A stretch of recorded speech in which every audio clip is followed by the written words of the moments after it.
Hello everyone! In this tutorial, we will see a complete workthrough of Apploye dashboard and have a look on the features.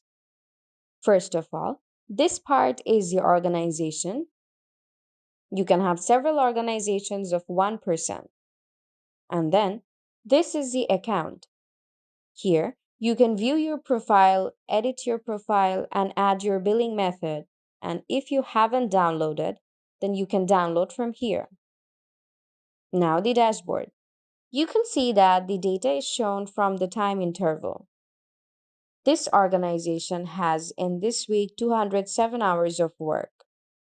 There are some useful data that you can analyze and see the overall workplace performance of your company.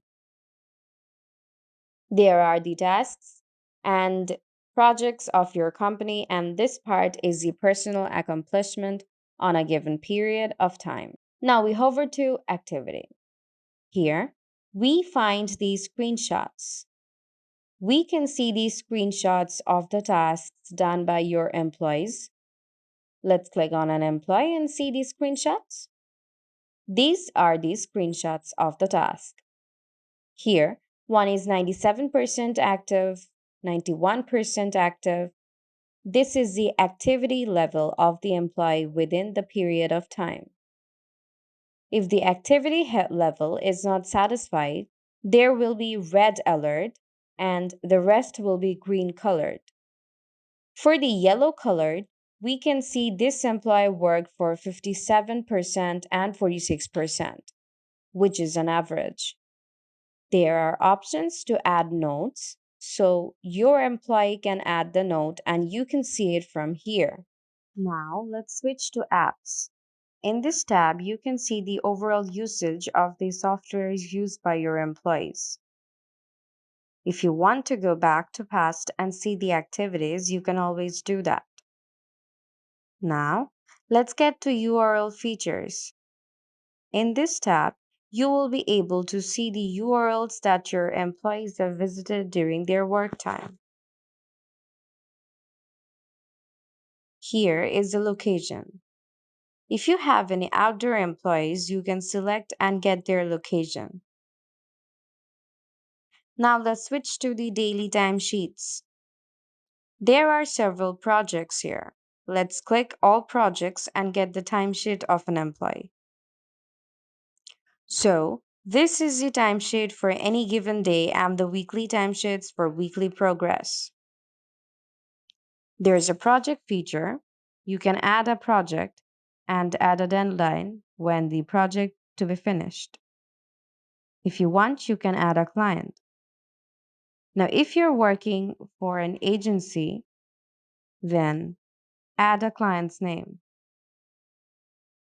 and click Add Project. Your project is added. Now, there is a task features. These tasks are under the project. If you want to add a task, click Add Task. Task name. You have to define a task under your project. Select assignees who are given the task with. If you don't select the assignees, you will not be assigned for the project.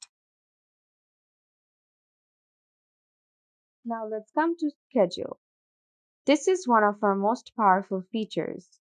So if you want to add schedule for any employee, you can do it from here. Unlike other softwares, our scheduling feature is very advanced and you can use it for shifting employees and normal employees too. If there is any support guys that work in 24-hour shifts, you can easily do that. So let's add a schedule. Well, now let's check the reports. In this section, you can see the overall health of your organization and where the time is being spent. So you can see the overall progress or by specific employees too. In overall progress, these are the general activity level of your employees. You can see through a graph whose activity level is high or low. If you want to see any specific employee, then click onto that employee and then apply. Now you can see the progress of the employees on given days. Let's move on to members. If you want to add a member, just click Invite Member and provide their email and send invitation. They will have to accept your invitation and join by opening an account if they haven't opened one. On the Organization tab, you can see all your organizations and add new organization here. You can add a client if you're an agency and work for a client. Let us assume the name as Test Client. That's all. If you require any support or have queries, just click on the Intercom button, which is the chat button, and write your queries. We'll be glad to help. Thank you for watching this video and stay connected with Apploye.